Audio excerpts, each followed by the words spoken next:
So I think I'll just start this video talking about how I really don't like living in an apartment because, I mean, I like being on my own, but I'm really used to living out in the country, and so living in an apartment, I feel like everyone's like looking at me all the time and everyone's listening to me all the time, and I can hear my neighbors when they talk and when they listen to TV, and so then I'm like so paranoid that they're like so annoyed by me because I'm so loud, but I really don't think I'm loud. Like, it's just me.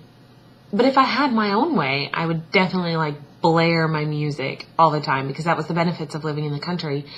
You could blare music, and who is going to call the cops on you? Your brother? No, I don't think so. So anyways, aside from that, I've tried to make this video about 3 times now. Well, this is the 3rd time. The first 2 times I made it, I was having problems with my camera, my mouth. Like, it would play the video and like my mouth would just super speed up and be like, and then my audio was going the same speed, like normal speed. So my video ended like way before my audio did, and I don't know what's wrong. So hopefully it's not happening at this very moment, because then this will probably be the last time I try and make this video, which is all about kind of not okay. It stems from the last one I made, which was about like confessing my feelings to people, and just realizing it made me look back on the obsessions I've had in the past on people, and that is putting it lightly, I would say. I mean, I never went like super crazy Facebook stalker, showing up where you work. Okay, I did show up where he worked. And I used to leave notes on his car. There was this guy, he has a code name too, because that's how young I was when I liked him. So I used to leave B3 notes on his car all the time. And it was such a bad relationship with him, because I would do it and he wouldn't say anything about it. But when I stopped leaving him notes, he was like, "Why aren't you leaving me notes anymore?" And I replied to something, and then he has the audacity to complain about my handwriting being sloppy. So he wants me to leave him notes, but he thinks my handwriting is sloppy. And so I can't stop, but I should have better handwriting. Oh my gosh, jeez. So I spent a long time having feelings for this guy. I met him when I was like 12 or 13, and I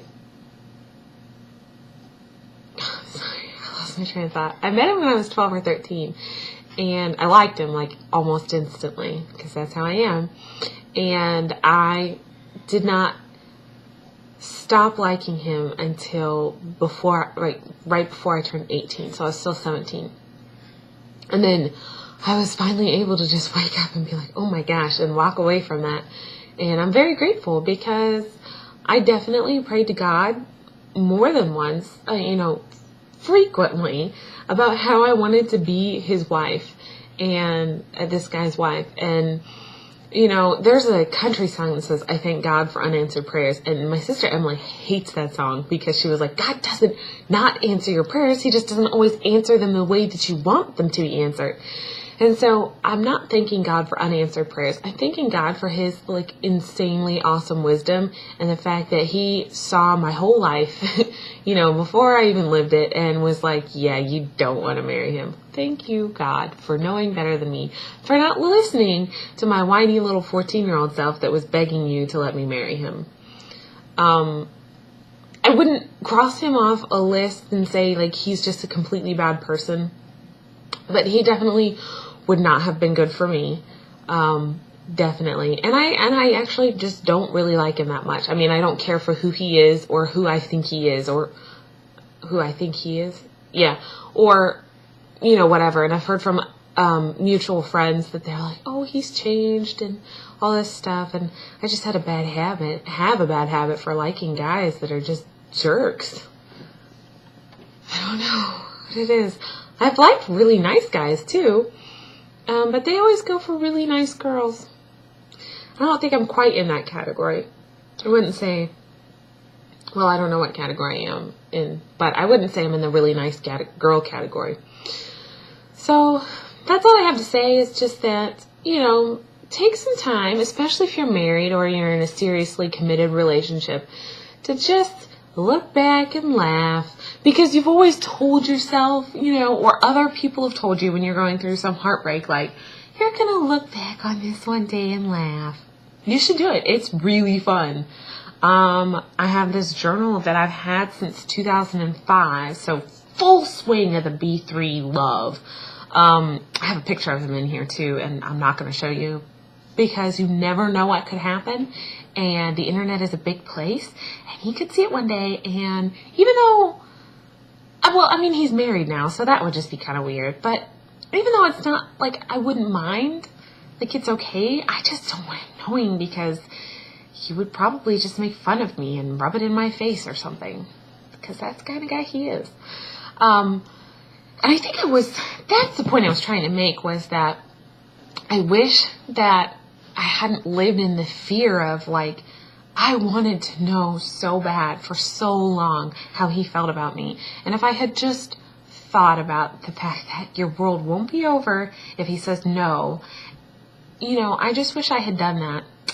So this journal is definitely, the first half of it is just full of hilariousness of, oh, I love him so much, oh, but I don't know what love is. I was also convinced at this age that I was actually too young to understand love. So even though I was completely obsessed with him, I wouldn't let myself say that I loved him, because I didn't want to be one of those little girls that was saying that they were in love with somebody when they weren't. So instead of just breaking down and saying it, I made a bigger fool of myself, writing in my journal about how I wasn't in love with him, but I believed that I could be one day. I was a funny kid. Maybe one day, no, I'm probably not that funny, or that fortuitous. I was going to say maybe one day my journal would get published and then you all can share and read it, but it's really not that exciting. But it is so fun for me to look back on and laugh. You should keep a journal too.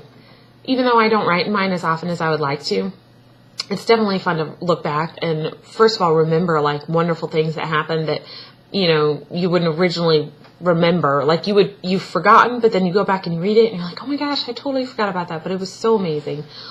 Or it's fun to just look back and laugh at yourself and be reminded about, you know, even though you feel like you're the same and you haven't changed or you haven't grown, you can read that and look back and go, wow, I really have. Or you can be like me and look back and go, I'm the same. Jeez. So that's the end. I hope I didn't waste my time blabbering and then to find out that this video isn't working. That's all.